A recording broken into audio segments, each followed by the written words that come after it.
Olá, boa noite! Hoje, quinta-feira, de uma semana muito especial, porque estamos na Semana Mundial do Aleitamento Materno. E nesta noite nós vamos fazer uma live muito especial para falar sobre esse assunto. Afinal de contas, aqui na região, o Hospital Regional São Paulo de Xanxerê tem desenvolvido uma série de ações importantes sobre esse assunto. E eu vou conversar nessa noite com uma profissional para destacar todo esse assunto. A minha convidada é a enfermeira Luísa. Bom dias. Luísa, eu quero te cumprimentar, seja bem-vinda a essa live. Eu quero destacar para todo mundo, olha só, a Luísa, ela é a Luísa Paola Mrozinski, ela é enfermeira, ginecologista e obstetra, ela é doula, consultora de amamentação. Luísa, então, seja bem-vinda a essa live para a gente falar um pouquinho mais sobre esse assunto tão importante. Muito obrigada, Patrícia. Obrigada a todo mundo que está assistindo. Uma boa noite a todos. Luísa, para começo da nossa conversa, conta para o pessoal, explica um pouquinho o que é a Semana Mundial da Amamentação. Muito bem, então, Patrícia. O que vem a ser essa Semana Mundial da Amamentação e por que tem esse enfoque, né? Então, na verdade, a partir de 1990, a Unesco teve um consenso com alguns países para ter esse foco voltado de novo para a amamentação ao seio materno, né? Por quê? Porque o complemento que havia se inserido no nosso contexto começou a ser usado de uma forma extrema. Então, se tornou muito mais fácil, ao invés da mãe dar o peito, fazer o complemento para a criança. E nisso a criança tinha muito a perder, né? Então, realmente começaram a dar um olhar diferente para a questão da amamentação, para olhar de novo nessa nossa fisiologia, que era o ideal para essa criança. Ou Então, seja, esse ano a ao gente longo tem das o tema, né? décadas... Ah, perdão. Não, fica Perdão. tranquila. Não, Ao Luísa, então, longo, na verdade, assim, pode falar. tudo que vem de novo, tudo a gente tem que ponderar também o quanto usar e como usar, né? Às vezes algumas facilidades são apresentadas e elas não podem ser extrapoladas, né? Que foi esse uso exagerado do complemento artificial, né? Uhum. Certo. E, Luísa, ou seja, com a evolução da sociedade ao longo dos anos, as mães, também pela questão de trabalho, da rotina corrida, de uma série de fatores, deixaram de amamentar os seus filhos. E por isso foi necessário criar campanhas de conscientização como essa, que existe, que é a Semana Mundial do Aleitamento Materno. Isso, foi exatamente isso que aconteceu. Então, se perdeu muito isso, e que é essencial para o desenvolvimento do bebê, não só da parte nutritiva, mas para toda a parte emocional dele, questão de desenvolvimento de fala, e tudo isso acabou se perdendo por conta dessa facilidade que acabava sendo o complemento artificial, né? Certo. E Esse nessa ano, semana, então, Luísa, Vai, Patrícia, vai falando e eu vou te respondendo que eu acho que vai ficar mais fácil, senão a gente vai ficar se interrompendo. nós estamos com um delay, uma pequena diferença entre do tempo que eu Hum. falo e que a Luísa fala, e é por isso que está dando essa dificuldade de comunicação. Mas, Luísa, conta para nós um pouquinho, qual é o tema dessa Semana Mundial da Amamentação? Então, o tema esse ano veio como proteger a amamentação, uma responsabilidade de todos. Que se a gente for entender realmente, não vem só, vem da questão da mãe, né? Mas que ela precisa também uma rede de apoio, que isso é fundamental quando a gente fala em proteger essa amamentação. Então, a amamentação não é exclusiva só da mãe, né? Ela precisa de toda uma rede, de toda uma família envolvida, de toda a questão de trabalho envolvida junto, para que essa amamentação seja bem sucedida. Certo. E como que o Hospital o Hospital Regional São Paulo, Luísa, contribui nesse processo, já desde o nascimento da criança? De que maneira que os profissionais atuam nesse contexto do incentivo à amamentação? Uhum. Então, nós temos no nosso hospital, um hospital maternidade, né? Nós temos bem implementado toda a parte de humanização dentro do setor da maternidade, com o parto humanizado, que já é um primeiro incentivo à amamentação, porque facilita, mas também dentro dos procedimentos, quando necessário, da cesariana, né? Então, a gente tem a amamentação exclusiva na primeira hora, o contato pele a pele da mãe com o recém-nascido, temos os profissionais capacitados para estar orientando e auxiliando a mãe no decorrer, né, da internação dela, para estar auxiliando ela a colocar esse bebê para mamar, a estar corrigindo a questão de pega e estar sanando as dúvidas da mãe. Uhum, certo. Luísa, eu já falei um pouquinho sobre isso enquanto eu te aguardava, sobre essa hora de ouro, a amamentação na primeira hora de vida. É, quais são os benefícios disso? Até uns anos atrás a gente não ouvia falar sobre isso. Agora se fala sobre essa hora de ouro. Quais são os benefícios Uhum. de amamentar nesses primeiros momentos de vida do bebê? Uhum. Então, assim, quanto mais rápido, a partir do momento do nascimento do bebê, ele vai para o peito, mais estimula a amamentação. Porque para melhorar uma lactação, para você ter uma amamentação, precisa do nenê sugando. Quanto mais ele suga, mais o corpo entende que o nenê já saiu e que ele precisa estar produzindo esse leite. O que acontece? A grande maioria das mulheres vem com uma ideia muito romantizada e muito bonita e às vezes não procura informação suficiente quando está gestante, achando que a amamentação vem naturalmente. E a gente idealiza algumas coisas, eu falo a gente, porque eu também sou mãe e também fiz isso, a gente idealiza que o nenê vai nascer, vai grudar no peito e ali vai ficar, né?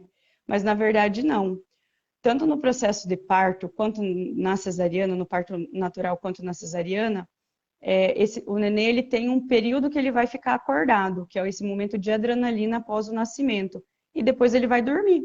Ele vai ter que descansar um pouco, né, por todo o estresse que ele passou, porque para nascer é um estresse.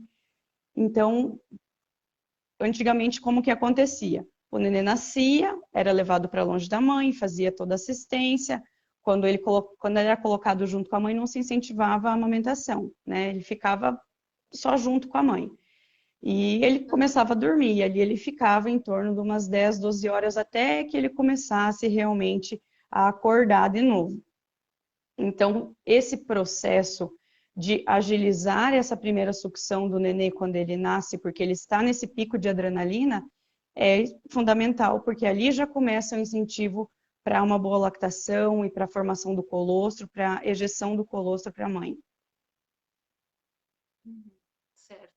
Luísa, e você acredita então que muitas das dificuldades que as mães passam na amamentação, em todo o período, é por essa falta de orientação, de esclarecimento? Acredito que sim, mas não tem como culpar as mães, porque, como eu falei, a gente vem de uma ideologia onde o amamentar é muito instintivo, onde é muito tranquilo, onde é muito simples. Às vezes a gente até sabe que a vizinha sofreu, a prima sofreu, mas a gente acredita que não, comigo não vai acontecer isso. E até buscamos uma teoria muitas vezes, né? A gente olha todos os folhetos que tem disponibilizados pelo Ministério, hoje acesso à informação é muito fácil. Só que a teoria é muito diferente da prática, né? E para cada mãe e cada bebê é uma situação diferente. Então, isso acaba, quando tem algum problema relacionado à amamentação, frustrando muito a mãe, porque era para ser uma coisa natural e acaba não sendo. Certo, certo. E Luísa, que orientações você, como profissional, pode repassar para as mães que vão ter filhos, principalmente as que vão ter filhos, ou quem já tem o bebê pequenininho, e para amamentar, para ser fácil esse primeiro momento do bebê? Porque, na final das contas, como você Então, destacou, a mãe precisa aprender, mas o bebê também precisa aprender. Ele não nasce sabendo, ele vai, com o sim. passar dos dias, enfim, ele vai aprendendo. Que orientação você pode dar para que fique mais fácil? é o início da amamentação? Orientação chave, não tem uma receita mágica, mas o principal é ter calma, que só nisso já é uma evolução muito grande, porque toda mãe fica muito preocupada, né? Não é tão simples quanto a gente fala, né? Quanto a gente espera que seja. Mas é ter realmente calma, olhar para o nenê, enxergar o nenê, se permitir também errar e tentar, né? Nasce a mãe, nasce o bebê, nasce o pai, nasce a família. Então, ter paciência com toda a questão da adaptação familiar também. Luísa, e o leite, ele vai ser produzido na mãe devido a esse estímulo? Ou acontece mesmo casos onde a mãe não tem leite? Acontece caso sim onde a mãe não tem leite, mas tem que sempre procurar entender qual o fator que ocasionou isso, o que aconteceu, né? A amamentação ela vai ser baseada principalmente no estímulo da sucção, né? Numa mãe descansada e calma e numa boa hidratação, né? Então a gente precisa ter essa rede de apoio que é fundamental para que a mãe consiga fazer tudo isso, e que eu falo principalmente a calma, porque é o que mais acaba interferindo diretamente na produção do leite materno. Certo. Você falou, Luísa, sobre a boa hidratação da mãe. Existe alguma dica? Então, tem muitas histórias das avós, das tias, no sentido de chás para tomar, para estimular a amamentação. E fica a critério da mãe. O que a gente indica é nada de excesso de açúcar, né? Mas que beba, assim, muita água e muito chá, muitos líquidos para estar se hidratando bem. Certo. E, Luísa, a gente sabe que muitos casos a mãe ela fica com o bico do seio machucado e aí tem que recorrer a remédio, enfim, uma série de coisas. Há uns bicos de silicone. Isso é recomendado, Luísa? Isso realmente ajuda? Assim, Patrícia, a questão da fissura no mamilo, ela vai estar relacionada, primeiramente, à pega incorreta do nenê, ou a algum problema na parte do desenvolvimento oral do nenê, que é o frênulo lingual. São esses os principais problemas, né? Que a gente consegue estar corrigindo isso e orientando a mãe. O bico de silicone, aquele bico intermediário que a gente chama, hoje a gente tem estudos que eles não são recomendados. Mas eu sempre tento seguir uma linha assim, quando a gente busca essa orientação, por exemplo, da Semana Mundial do Aleitamento Materno, ela veio por quê? Porque teve algo que facilitou e o pessoal foi extremista demais. Então eu tento fazer dessa mesma forma, a gente não pode ser extremista, né? Para algumas mães que têm muita dificuldade, ele acaba vindo a calhar assim. Então, melhor o nenê mamando no peito da mãe com um bico de silicone artificial do que esse nenê apenas com a mamadeira e o complemento artificial, né? E da forma correta, orientado corretamente, ele tende a causar menos problemas ou até para algumas mães, problema nenhum. Certo.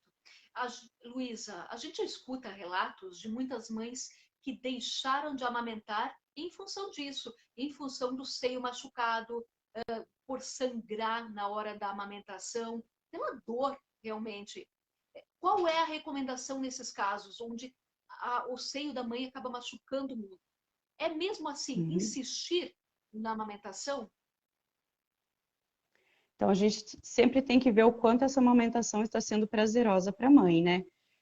A partir do momento que a mãe não se sente mais à vontade, que a mãe está sofrendo muito, a gente também tem que ter esse olhar para ela. A gente não pode apenas vir de novo e sobrecarregar ela com mais uma expectativa, né, porque hoje também com esse olhar de amamentação exclusiva, já é uma pressão a mais que a mãe tem também nesse amamentar. E quando ela sente a dificuldade, vem uma frustração muito grande e mais muitos fatores envolvidos, né, machucado, sangrando, doendo, noites mal dormidas, ela acaba desistindo sim. E não é fácil também para ela aceitar essa situação de ter que desistir da amamentação, né?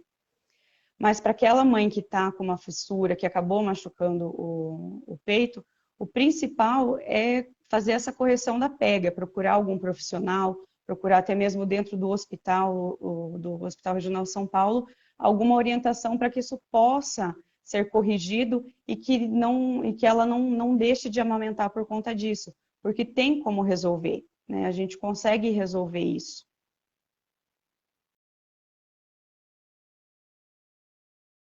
Melhor do que a demonstração de como é feito. Mas existe como você explicar para as pessoas que estão nos acompanhando de que maneira deve ser a pega correta? É possível explicar? Tem sim, com certeza. Então, a pega correta, quando a gente pega qualquer folheto do Ministério da Saúde, ela vai ter, todo mundo já cansou de ver, a questão da boca do bebê mais aberta, os lábios virados para fora, que é a boquinha de peixe, o nariz do nenê livre, e os principais quando a gente pensa em amamentação. Por que que a gente volta tanto a esse olhar? Quando a gente, menina principalmente, começa desde muito cedo brincar de boneca, a gente já traz o nenê aqui no nosso colo, né? O nenê já vem grudado aqui no nosso. Vou pegar uma nenê aqui para mostrar para vocês, que fica mais fácil. E aqui ele já vem no nosso cotovelo. Na hora que eu seguro esse nenê assim, a primeira coisa que eu faço é virar a cabeça dele para baixo. Eu já deixo ele mal acomodado, né? Uma das coisas que eu oriento sempre a mãe é na hora que for iniciar, então, essa pega para tentar fazer todos esses passos corretos, é pegar diferente. É trazer a mão por trás da cabeça do nenê, né? Segurar ele numa almofada de amamentação ou no colo, mas dessa forma eu deixo a cabeça do nenê mais livre para ela ter uma movimentação e para eu conseguir mexer a cabeça desse nenê também, né? A gente consegue fazer analogias, por exemplo, como que eu vou tomar água quando eu estou com sede, com a cabeça baixa, tendo que, né, mirar para frente. Não consigo, né? Então, quando eu vou tomar água, o que que eu faço? Eu levanto a minha cabeça, faço uma hiperextensão do meu pescoço. E se eu tiver com muita sede, mais ainda, mais que vou colocar ela mais para trás. E dessa forma a gente consegue organizar melhor a cabeça do nenê, segurando assim. Outro ponto que a gente faz é estimular o bico do peito no nariz do nenê. Quando eu coloco o bico do peito no nariz do nenê, eu faço um reflexo no nenê chamado reflexo de busca. Na hora que acontece isso, o nenê abre a boca. Então, esse nenê não vem com aquela boquinha pequena diretamente no bico, ele já vem com a boca grande. E na hora que ele abre essa boca grande, eu com a minha mão ajudo colocando o meu mamilo e a minha areola para dentro da boca do nenê, tá? Dessa forma, então, já fica mais fácil organizar o rosto do nenê no meu peito, né? O que acontece? Ao longo dos anos, muita coisa foi mudando também na questão de orientações de amamentação. Então, por muito tempo veio a ideia de precisa pôr toda a areola do nenê, toda a areola da mãe dentro da boca do nenê. E às vezes a gente pega mães com areolas muito grandes, né? E hoje a gente sabe que não precisa mais disso, tá? Eles falam até de uma pega assimétrica, né? Um cuidado que tem que ter é que, principalmente, a parte de baixo da areola, essa esteja dentro da boca do nenê. E a parte de cima, a gente depois vai acomodando. Por quê? Quando o nenê vem abocanhando desta forma, ele vai estimular melhor os nossos ductos e os nossos alvéolos para a ejeção do leite. Quando o nenê vem com a boca muito pequena e só no bico, os nossos alvéolos não estão aqui, apenas os ductos. E os alvéolos são, assim, aquela parte gordinha que se eu aperto, ejeta, né? E aqui ficam só os ductos, aqui mais para o bico. Então, quando vem aqui, eu só tenho aquele leite residual do ducto. Então, o nenê faz muito esforço e não sai nada. Além do que, vai acabar machucando o mamilo. Por que que vai machucar o mamilo? Porque quando o nenê pega só a parte do mamilo, ele vai fazer o movimento errado da língua dele. Ele vai fazer uma alavanca. A língua dele, que deveria fazer uma minhoquinha, faz uma alavanquinha. E ele joga com a língua dele o mamilo da mãe contra o céu da boca, que é duro. E aí começa o primeiro problema de fissura. Como que eu vou corrigir isso? Fazendo com que ele coloque mais para dentro. Tá, mas como que eu vou fazer isso? Eu vou primeiro lembrar como eu como. A gente tem que sempre pensar, nós somos seres humanos, a gente vai estar ensinando esses nenês aprendem muito rápido, mas eu tenho que pensar em mim também, como que eu faria, né? Quando a gente vai comer aquele sanduíche enorme, aquele, não posso falar marcas, aquele mega burger que tem grande, o que que a gente faz para conseguir comer? A gente aperta bem, faz uns, né, para que ele caiba na nossa boca. Então, se eu tenho uma areola, né, que eu preciso colocar ela dentro da boca do nenê, eu preciso então fazer esse sanduíche com ela para que facilite para o nenê abocanhar. Então, tem nenê que não vai ter bocona muito grande, ele tem uma limitação também de abertura bucal. Então, eu facilito fazendo essa prega para que ele possa fazer essa abocanhadura melhor. Quando ele abocanha desta forma, tem a protusão do meu mamilo, né, lá para dentro da boca.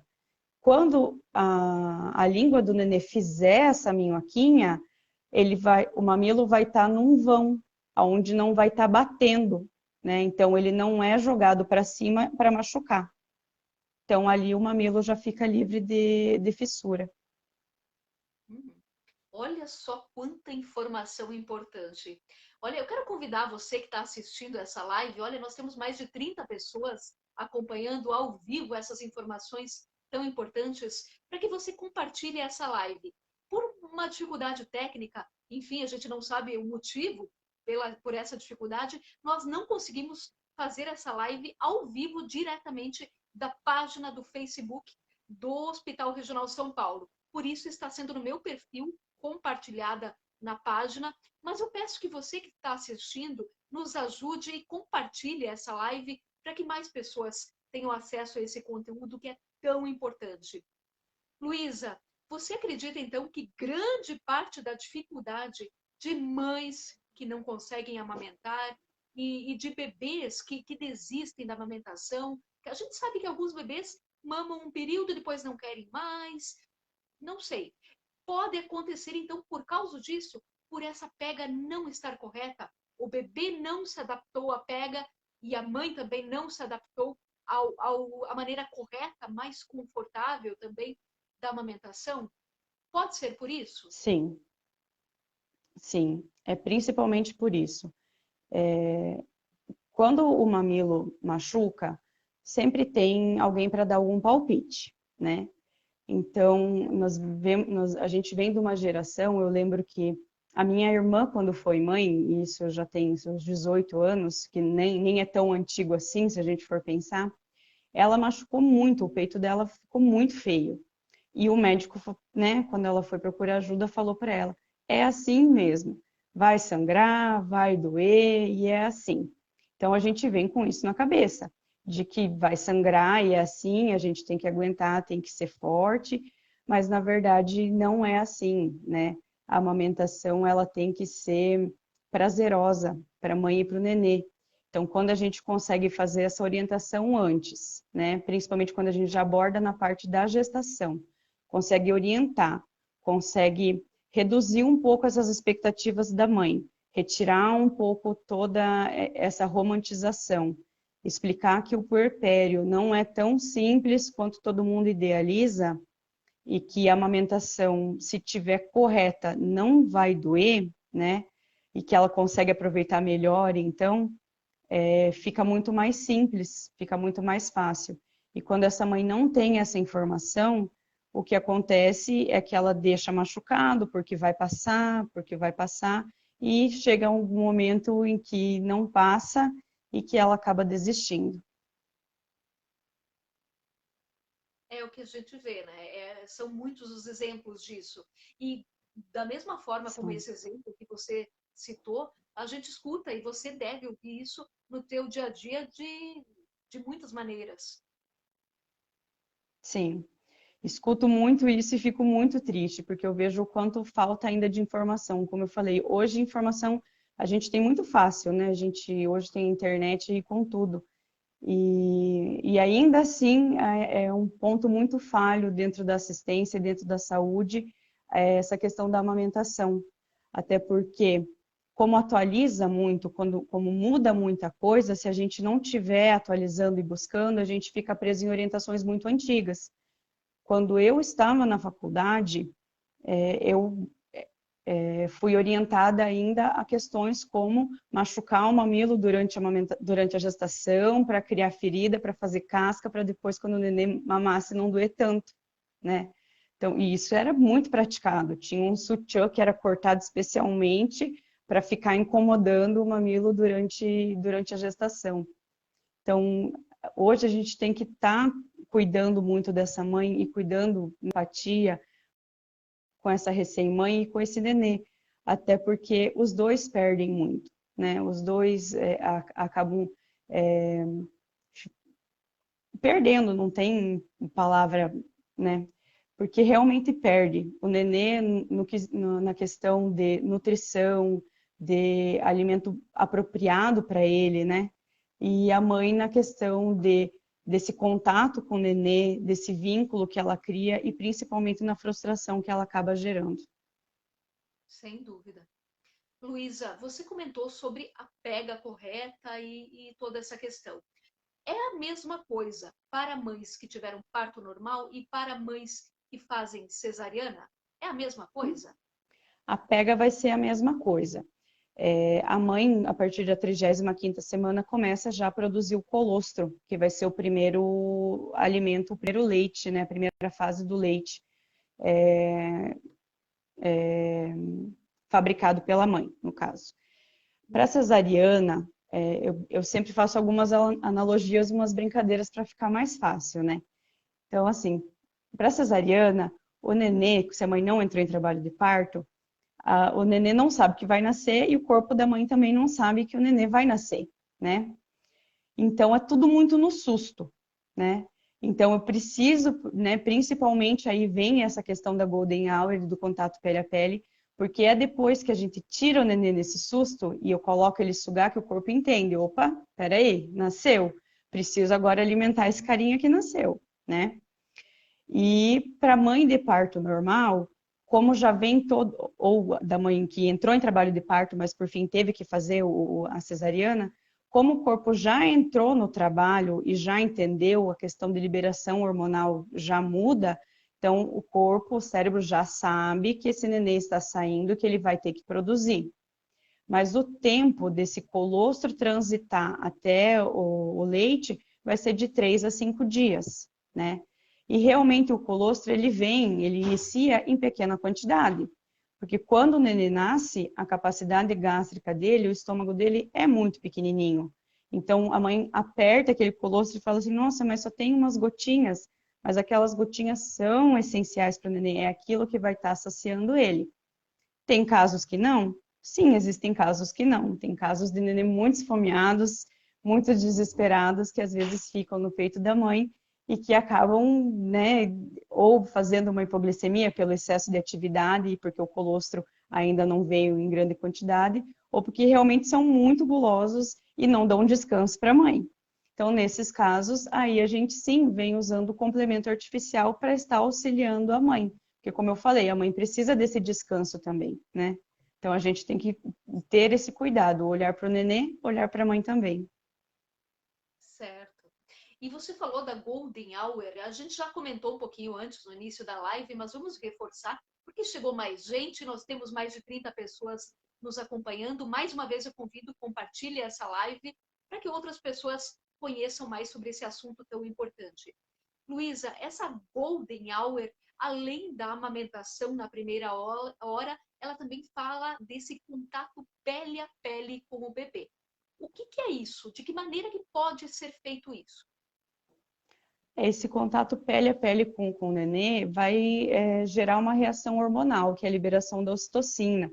Ocitocina, que é esse nosso hormônio do prazer, esse nosso hormônio que nos dá alegria e que ele é fundamental para o trabalho de parto, dentro de um trabalho de parto normal, e para uma amamentação, né? Então, esse contato da mãe, colocar o nenê realmente pele a pele. O que que é um pele a pele? É a mãe estar desnuda, né, a pele livre, e o nenê estar desnudo. Pode ser, quando nasce, colocar o nenê rosto a rosto com a mãe, que é a primeira coisa que a gente faz dentro do centro cirúrgico. Pode ser no parto natural, no parto normal. Assim que o nenê nasce, ele já ser dado para a mãe pegar no colo e colocar realmente para sentir e liberar os hormônios na pele. Dentro do hospital, a gente tem algumas rotinas que, mesmo quando o nenê nasce de parto cesariana, quando ele vai para o quarto, então ele vai ficar apenas enrolado com os panos e coeiros para ficar quentinho, mas evita-se pôr roupa nele de imediato, para que quando ele vá para o peito da mãe, a gente tire tudo, e a mãe também, como vai estar com o colo desnudo, e coloque um em contato pele a pele com o outro. Olha só, e isso acontece no Hospital Regional São Paulo, que a gente volta a frisar, que é o Hospital Amigo da Criança desde o ano de 2002. E o Hospital Amigo da Criança é um título que o Hospital Regional São Paulo ganhou da Organização Mundial da Saúde e da UCEF, justamente por praticar, por ter 10 práticas de amamentação, de incentivo à amamentação. É isso mesmo, Luísa? É isso mesmo. Então, o Hospital Amigo da Criança, que vai estar promovendo toda essa parte, esses cuidados para que a amamentação seja bem estabelecida. Então, a gente tira algumas coisas que podem interferir na amamentação, como o uso de chupetas, né? Como o uso de mamadeiras, né? Que podem estar confundindo o nenê e fazendo com que ele não queira mais o peito da mãe pela facilidade, né? Uhum, certo. Olha, vamos. A gente sabe que tem muitos mitos, muitas teorias que envolvem a amamentação. Eu vou convidar você que está assistindo aí para que comente aí alguns mitos e a gente vai pedir para a Luísa, vai questionar com a Luísa se é mito ou é verdade. Luísa, sobre leite fraco. Existe leite fraco? A gente provavelmente todo mundo já ouviu falar, fulana, tal mãe, ela tá tendo que dar um complemento porque o leite dela é muito fraquinho. Isso existe, Luísa? É verdade isso? Não, não existe isso. São mitos que vieram sendo alimentados durante muito tempo e realmente quando a mãe se torna mãe, ela fica muito insegura e por mais que ela tenha um bom esclarecimento, quando alguém fala, isso começa a virar uma dúvida para ela. Mas não existe leite fraco, tá? O corpo vai produzir exatamente aquilo que o nenê precisar. Então, o meu corpo produz exatamente aquilo que o meu filho precisar. Eu posso ter passado por uma desnutrição durante a minha gestação, uma hiperêmese gravídica, que ainda assim o meu corpo vai tirar, ele tira tudo da mãe, ele tira o que ele puder da mãe para ele fazer um bom alimento para o nenê. Porque a nossa fisiologia é uma fisiologia para que a gente possa, fugiu a palavra, mas para a gente manter a nossa linhagem, para a gente,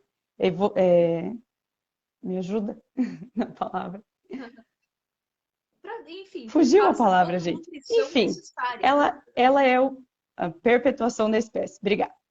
A gente vem para perpetuar, né? Então, assim, a partir do momento que eu tenho um nenê, o meu corpo já não quer mais muito saber de mim. Ele quer saber de eu alimentar aquele outro ser, que vai ter outro ser e vai ter outro ser, que essa é a lei natural, né? Então, o meu leite, como eu falei, vai ser exatamente aquilo que o meu nenê vai precisar. Ele vai ter todos os nutrientes, ele vai tirar do corpo da mãe tudo aquilo que precisa para poder passar para o nenê e estar alimentando esse nenê. Certo, olha só. Ó, já tem um questionamento aí que é da Emanuele, sobre o banho de sol. Eu já ouvi isso, que antes do bebê nascer, a gestante deve tomar banho de sol no seio para fortalecer o bico, ou passar algum óleo também. Você falou também que na faculdade você ouviu sobre machucar. Eu já ouvi de algumas gestantes tomarem banho com aquela bucha vegetal, esfregando de A maneira bucha bem forte, vegetal. para machucar e para deixar mais firme, enfim. Deve ser feito isso, Luísa? Não, hoje não precisa mais. Hoje a gente já sabe que, na verdade, não existe preparo para o peito, porque vai ser relacionado principalmente com essa questão da pega correta na hora que o nenê nasce. Então, eu não tenho como prevenir isso, né?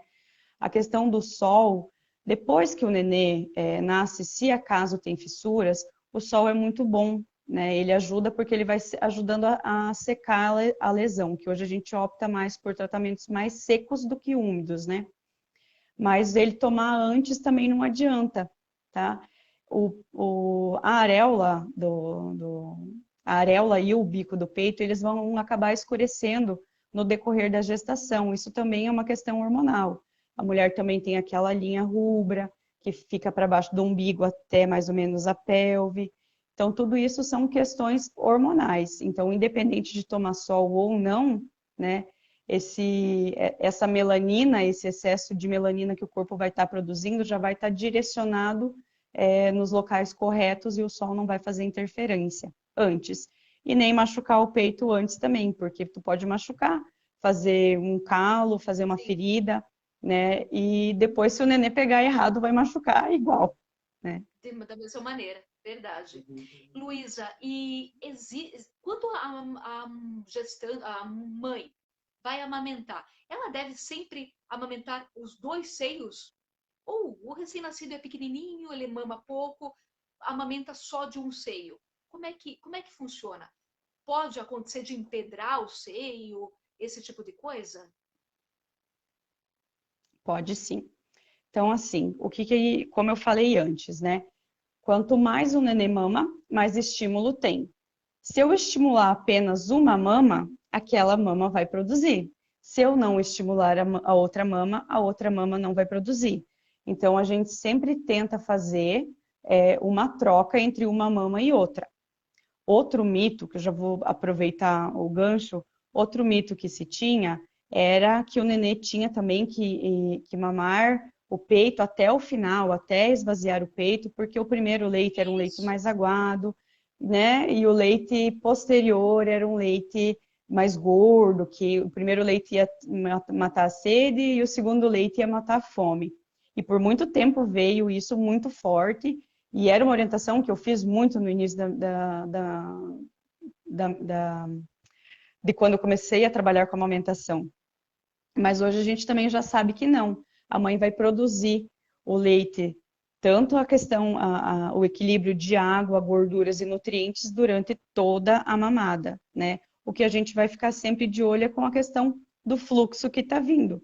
Então, o início da mamada normalmente tem um fluxo maior, né? Então, o nenê está ali mamando, está com aquele fluxo bom, e às vezes ele começa a reclamar e brigar com o peito, né? Você pode passar ele para outro peito. Porque se você tirar ele, apertar, daí a mãe olha, não, tá vindo leite, não é tanto, mas tá vindo, né? Tem que ficar nesse peito, o nenê começa a ficar irritado, porque ele também é a lei do comodismo, né? Quanto mais fácil, Sim. melhor. Para o nenê também, assim, a gente também ensina isso a ele. Então, ele vai começar a reclamar. Então, você pode estar mudando de peito, né? Na próxima mamada, você vai intercalando os dois sempre, para que também não tenha situações que a gente vê, e toda mãe sabe, né? Deu de mamar um peito, aquele peito fica murchinho e outro peito estourando, né? A questão do Tá certo. empedrar que tu falou antes, Aham. a mãe tem que cuidar muito justamente nessa descida do leite, que eu falei antes, que é do terceiro ao quinto dia, né? Que é chamado de apojadura, que é essa descida efetiva do leite. Que também a gente tem que considerar que não é toda mãe que tem essa apojadura de uma forma exacerbada, que ela consiste numa hiperlactação. Então, que nem eu falei, o neném nasce, o cérebro já entende que tem que começar a alimentar. Então, ele está ali produzindo colostro E daí o cérebro entende assim, meu Deus do céu, eu preciso fazer essa criança comer, né? Comeu tão pouquinho nesses dias, eu preciso fazer ele comer. Então ele começa com uma hiperlactação extrema. E daí é a fase que a mãe sente esquentar, encher muito o peito, que o nenê não vence mamar todo aquele leite, porque o corpo é como se ele, né, desse um tilt nele e ele entra num desespero de produção. Então o nenê às vezes mama, e só que ele não mama o suficiente, porque a mãe está com muito leite. Então, nessa hora, é recomendado a mãe estar fazendo a extração desse leite de maneira manual ou com uma ordenhadeira para fazer o auxílio, porque senão ele pode empedrar sim. E nessa apojadura, normalmente o que acontece é o peito muito cheio fica muito duro. E quando o peito está muito duro, o nenê não consegue abocanhar, né? Justamente porque você também não consegue fazer aquele sanduíche. Então, o padrão da areola é sempre estar macia. Se ela estiver muito dura, o neném não vai conseguir pegar e daí ele vai para o peito e também vai ficar irritado, né?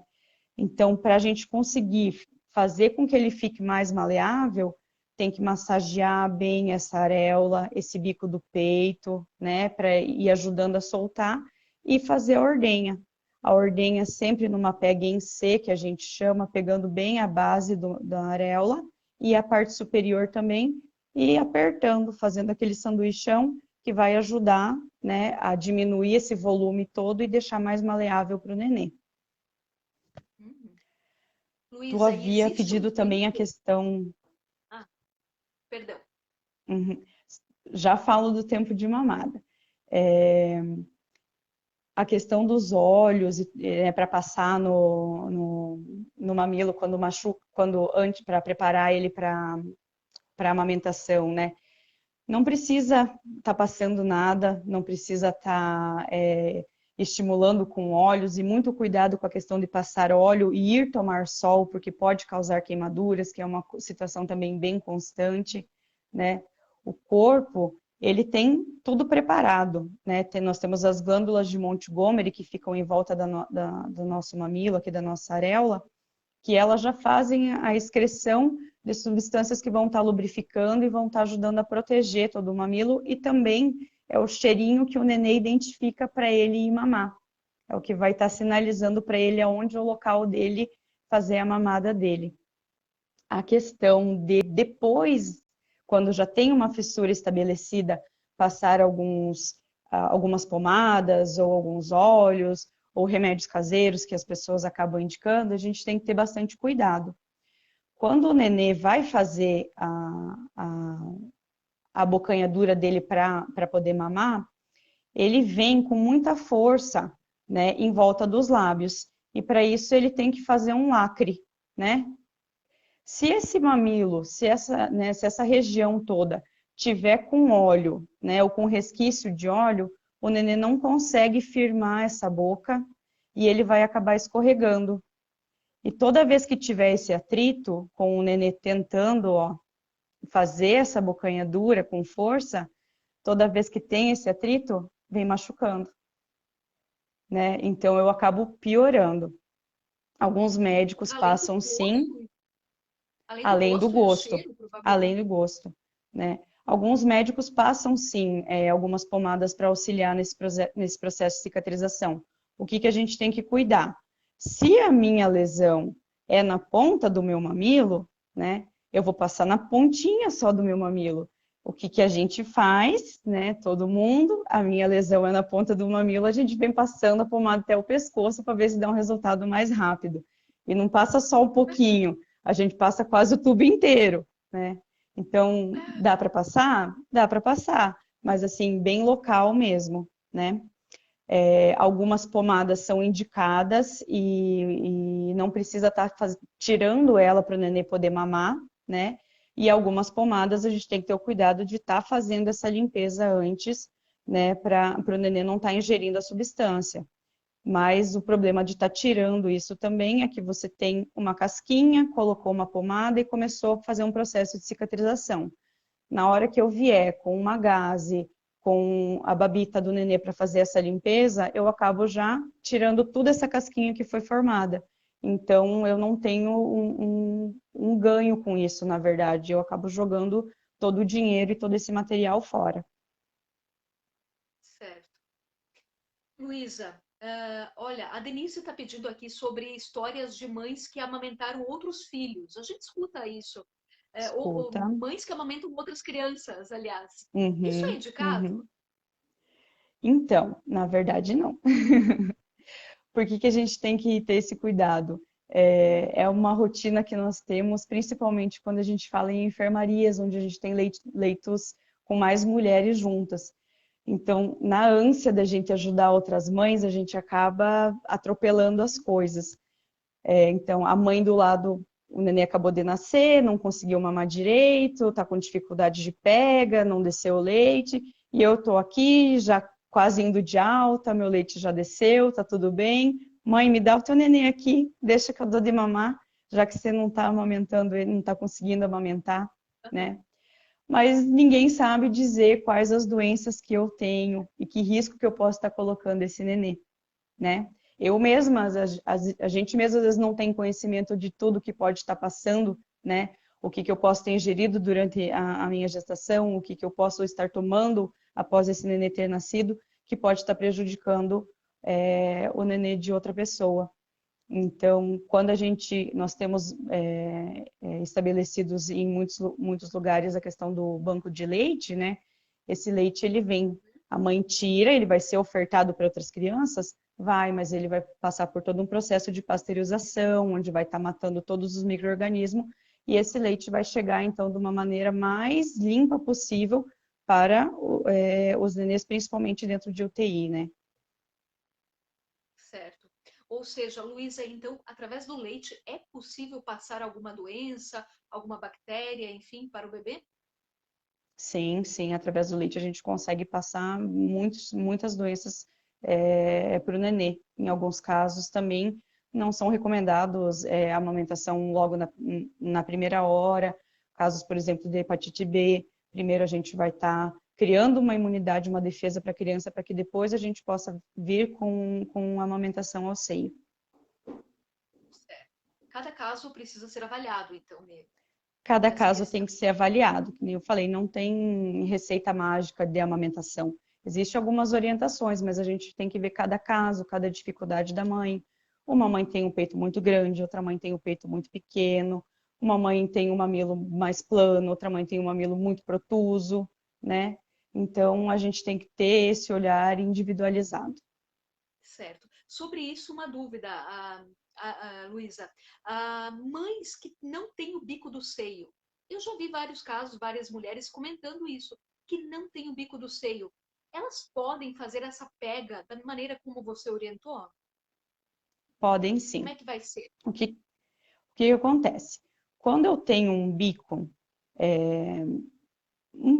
normal, né? O bico do peito um pouquinho mais protuso, ele acaba sendo um sinal para o nenê.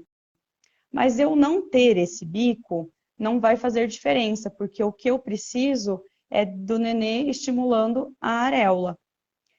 Eu não vou falar também que é super fácil para quando a mãe não tem o bico, ou quando tem esse bico plano ou até o invertido. Não é fácil, é mais complicado, precisa de mais atenção, mas não é impossível, né? O que a gente tem que pensar assim, o nenê quando ele nasce uma página em branco. Ele tem alguns instintos? Tem. Mas o que eu ensinar para ele é o que ele vai aprender.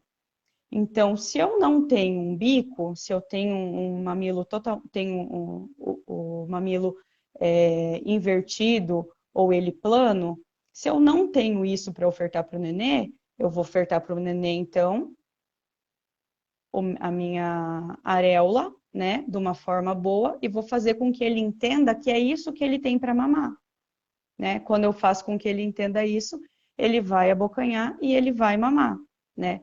O que acontece normalmente quando eu tenho esse bico invertido ou esse bico plano, ninguém tem tanta paciência de ficar com o nenê ali incentivando a isso.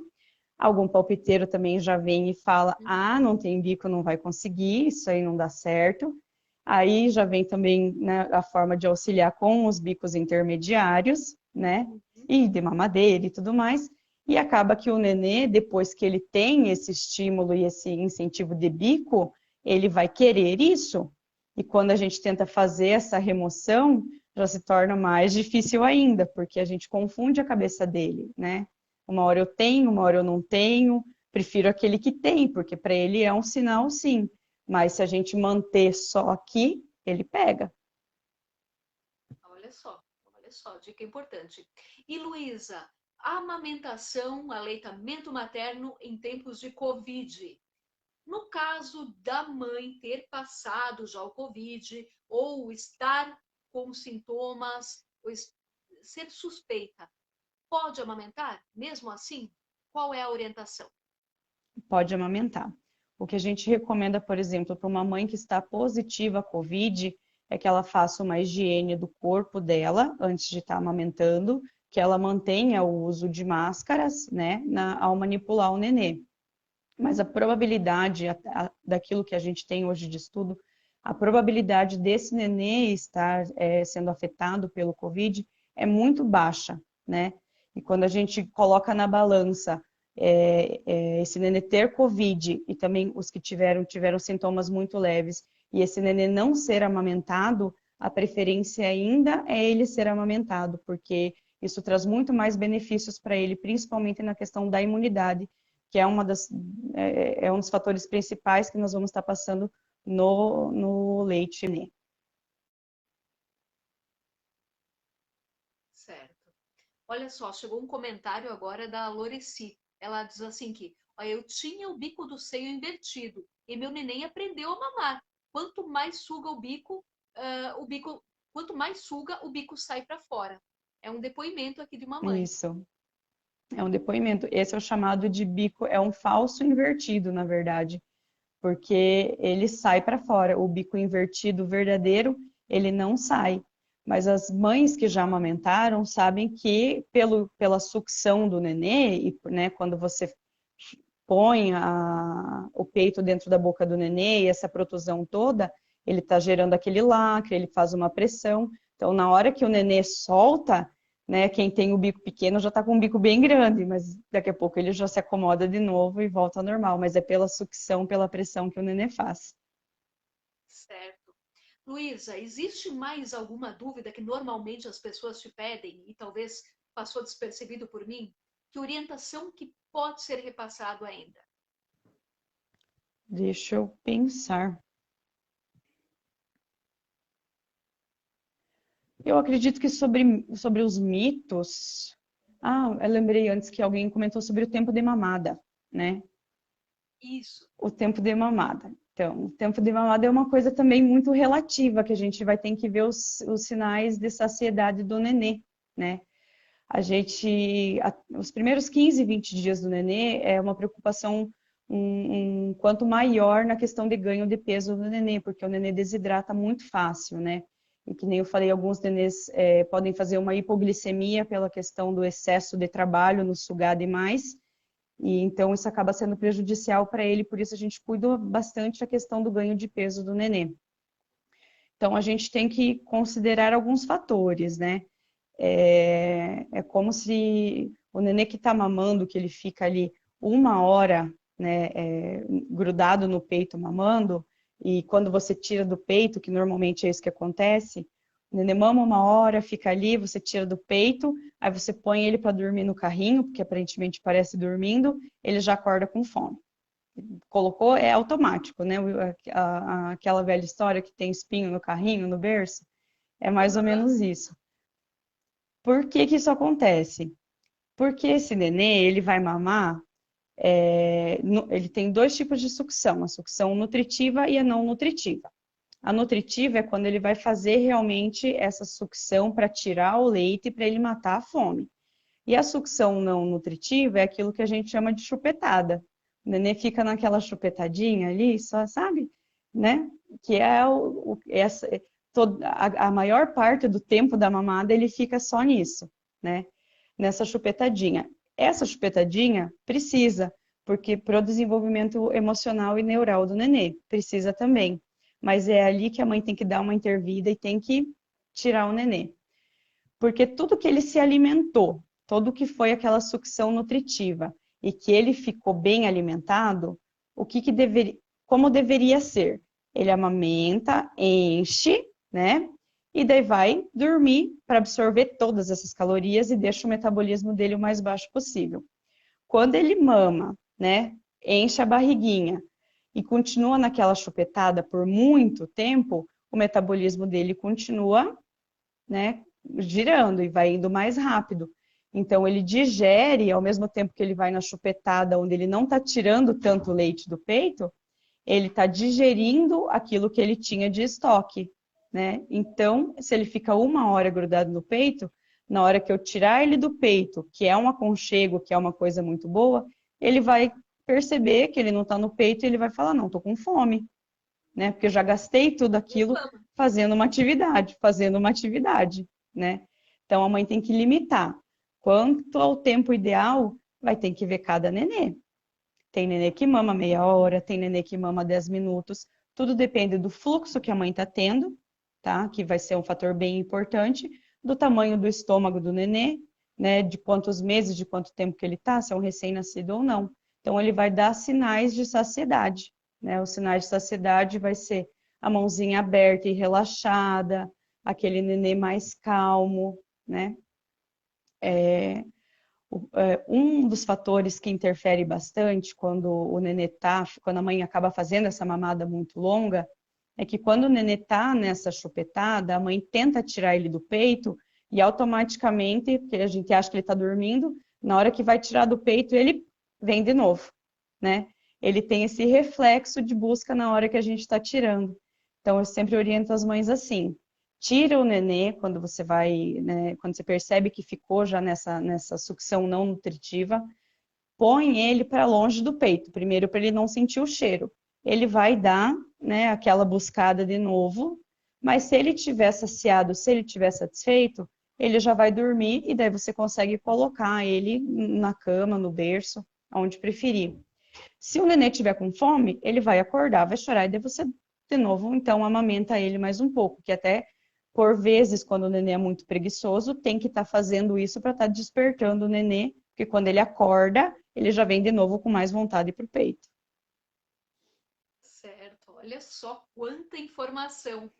Luísa, nosso tempo já está finalizando, a gente já falou muito e é um assunto que realmente rende muita conversa, porque há muitas Rende. dúvidas, né? Não é mesmo? Mas uma pergunta e uma curiosidade, eu acredito que quem está assistindo também deve ter. Luísa, você é profissional do Hospital Regional São Paulo, é enfermeira ginecologista e obstetra, é doula, consultora de amamentação e slaserterapeuta. Luísa, por que você buscou? O que te incentivou? O que te motivou a buscar essa formação e ajudar outras mães? Então, na verdade, eu, desde a época da faculdade, sempre gostei dessa parte de trabalhar com gestante, trabalhar com mães e trabalhar com nenês. Sempre gostei. Mas eu acabei não indo para essa área assim que eu estava formada.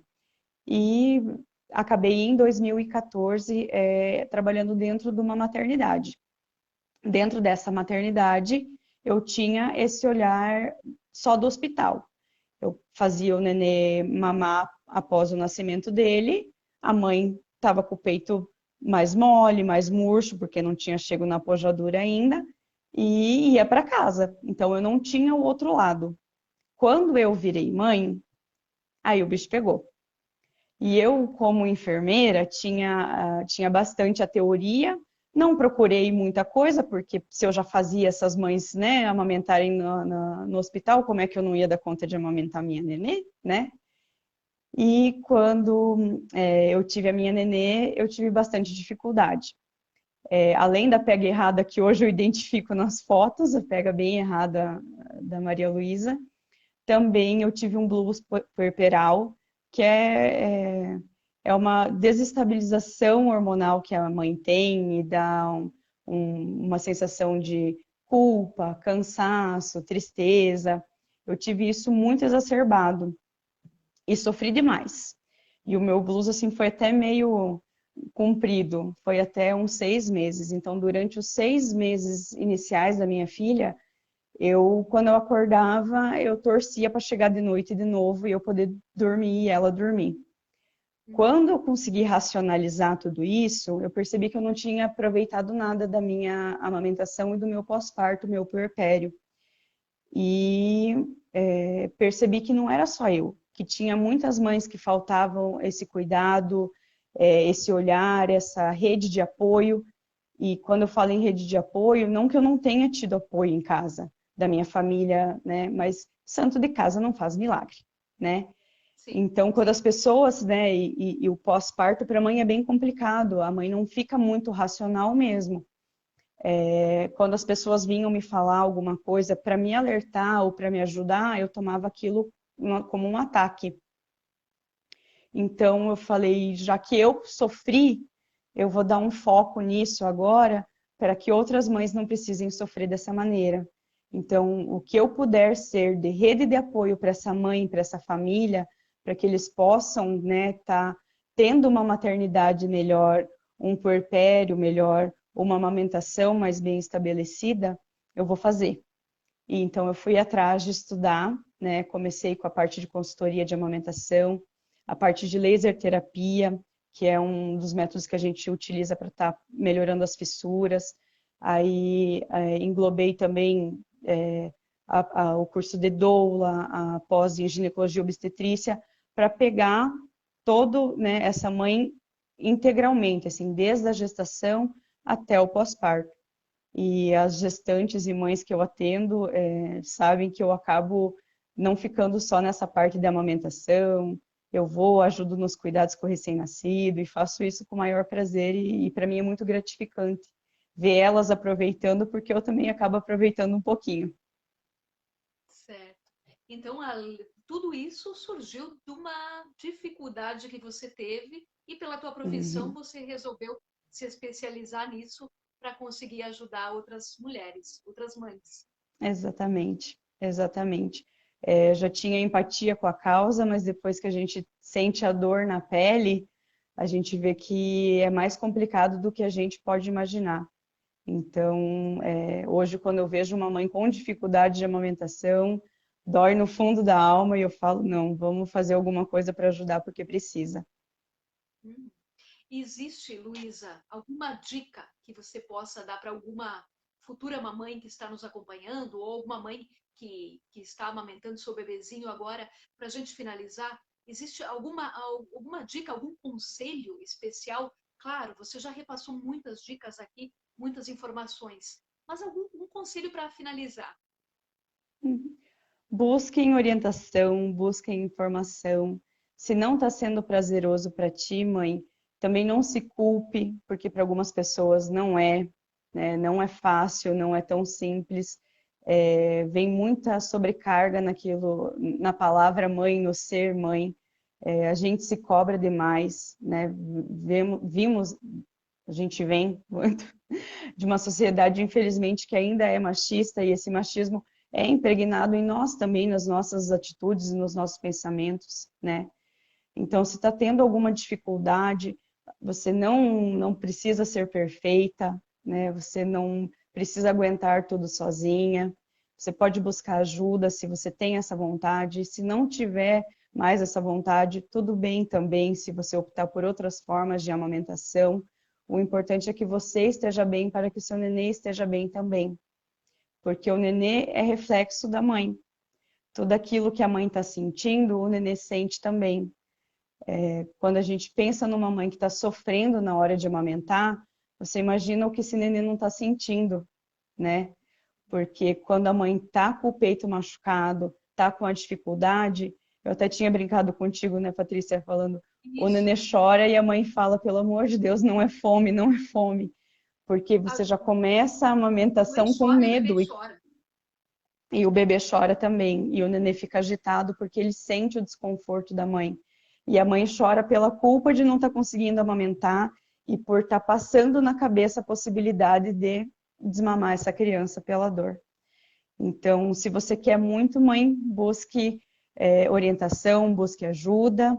E se você não quer mais, mãe, o que você fez, o que você tentou já foi de grande valia. Certo. Olha só quanta informação importante. Luísa, eu quero te agradecer muito. Mais uma vez, eu vou destacar que a Luísa ela é profissional do Hospital Regional São Paulo, ela é enfermeira, ginecologista e obstetra, é doula, consultora de amamentação e laser terapeuta, né? Isso. Laser É, terapeuta. isso, Luísa, muito obrigada pelas informações e agradeço muito. Vamos deixar o convite para quem está assistindo, que por acaso ficou com alguma dúvida ainda. Nós estamos na Semana Mundial da Amamentação e o Hospital Regional São Paulo tem realizado uma programação especial. Se você tiver alguma dúvida ainda, deixe sua dúvida através das redes sociais do hospital. Com certeza os profissionais vão atender, vão esclarecer essas dúvidas. Luísa, muito obrigada. Obrigada a você, Patrícia. Obrigada ao hospital. Obrigada à CAM pela oportunidade. Desculpa o meu nervosismo, estava bem nervosa, acabei atrapalhando numas palavras aí. Mas para todo mundo que precisa de uma orientação, que precisar de um apoio, pode estar entrando em contato com o hospital, pode estar me chamando no meu Instagram privado, no Facebook, que a gente vai estar tentando auxiliar, porque o nosso objetivo é estar ajudando para estabelecer uma boa amamentação e que ela seja boa para todos. Preciso mandar um beijo, senão o pessoal vai brigar. Um beijo para as Pode. minhas crianças do Centro Cirúrgico e da CME, que estão acompanhando, e que, senão, segunda-feira ia ter problema quando eu volto para o hospital. Ah, tá certo, Luísa. E vamos deixar um abraço para todos os colaboradores do Hospital Regional de São Paulo. Todos foram convidados e a gente está vendo que tem muitos aqui assistindo essa Sim, live e ao pessoal da CAM, da Comissão de Aleitamento Materno do Hospital. Um abraço para todos vocês, parabéns pela programação. Luísa, muito obrigada e obrigada a todos vocês que nos assistiram. Até mais. boa noite. Boa noite, boa noite.